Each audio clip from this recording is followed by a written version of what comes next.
So hello guys, welcome back to my channel, and today we are going to start with wait yeah matter in our surroundings part 2. So let's get started.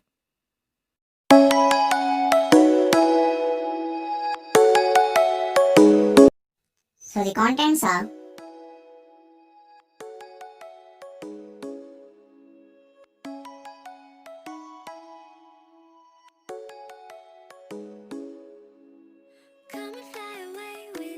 So first we are going to start with change of state of matter, and by changing the temperature and pressure it can be changed.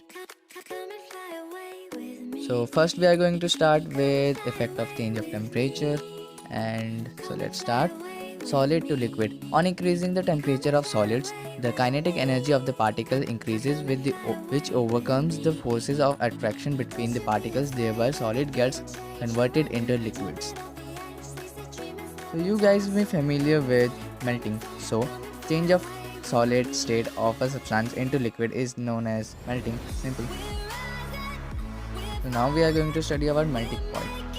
The temperature at which a solid melts to become a liquid at atmospheric pressure is known as melting point, and melting point of ice is 0 degrees Celsius or centigrade.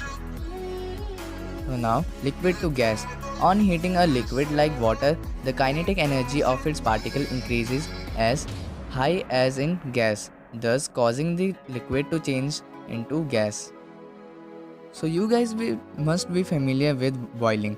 The change of a liquid substance into gas on heating is known as boiling. Boiling point.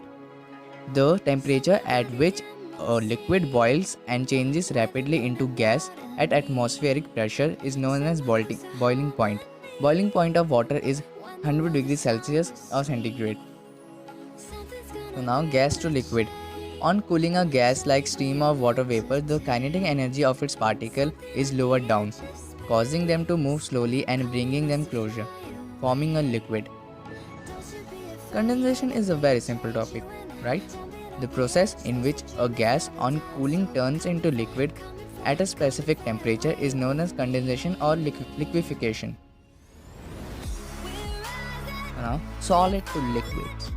When a solid is cooled down by lowering its temperature, its particles lose the kinetic energy and came to a stationary position, causing the liquid to turn to solids.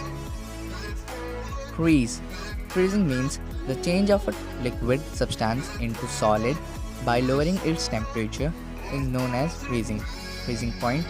The temperature at which the state of substance changes from a liquid to a solid is known as freezing point. Fusion. The process of melting, that is change of solid state into liquid state, is known as fusion.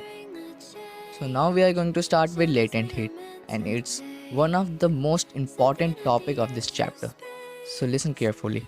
The heat energy that is required to change the state of a substance without causing any rise in the temperature of the substance is called latent heat. Since the heat energy is hidden in the bulk of the matter is known as latent heat. So there are two types of latent heat of fusion and latent heat of vaporization. So first we are going to start with latent heat of fusion. The heat energy required to convert 1 kilogram of a solid into liquid at atmospheric pressure at its melting point is known as latent heat of fusion. Okay. So next, latent heat of vaporization. The heat energy required to convert 1 kilogram of liquid into gas at atmospheric pressure at its boiling point. Remember that. In that it was melting point, and in this its boiling point is known as latent heat of vaporization. So there is something for you to note. Water vapor at 373 Kelvin have more energy than water at same temperature because particles in stem have absorbed extra energy in the form of latent heat of vaporization. Wow! So now we are going to start with sublimation. The change of state of a substance, that is solid to gas or gas to solid without changing into liquid state, is known as sublimation. Here you can see a diagram of a sublimation changing from ice to steam or steam to ice. Steam to ice, it can be sublimation also, desublimate also, or deposition also. It's completely fine. So now we are going to study about the effect of change of pressure. So listen carefully. Gas to liquid. Gases can be liquefied by applying pressure or reducing the temperature. When a high pressure is applied to a gas, it gets compressed, and if the temperature is lowered, the gas is liquefied. Solid CO2 gets converted directly to gaseous state on decreasing the pressure to 1 atmosphere without coming into liquid state. This is the reason that solid carbon dioxide is known as dry ice. So now we are going to study about evaporation. The process of conversion of a substance from a liquid state to a gaseous state at any temperature below its boiling point is known as evaporation or vaporization. Now we are going to study about factors affecting the rate of evaporation. Firstly, surface area. The rate of evaporation increases on increasing the surface area of the liquid. Nice. Secondly, temperature. The rate of evaporation increases with an increase in temperature. Yes. Third, humidity.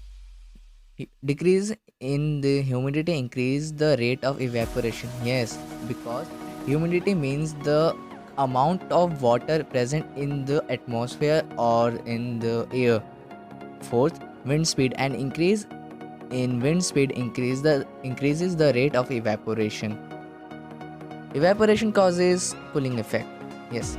During the process of evaporation, the particles of liquid absorb energy or latent heat of vaporization from the surrounding to get converted to gaseous state. This absorption of energy from the surroundings makes the surroundings cold. For example, the precipitate or sweating in our body keep our body temperature constant by taking away the extra heat from the body as the latent heat of vaporization.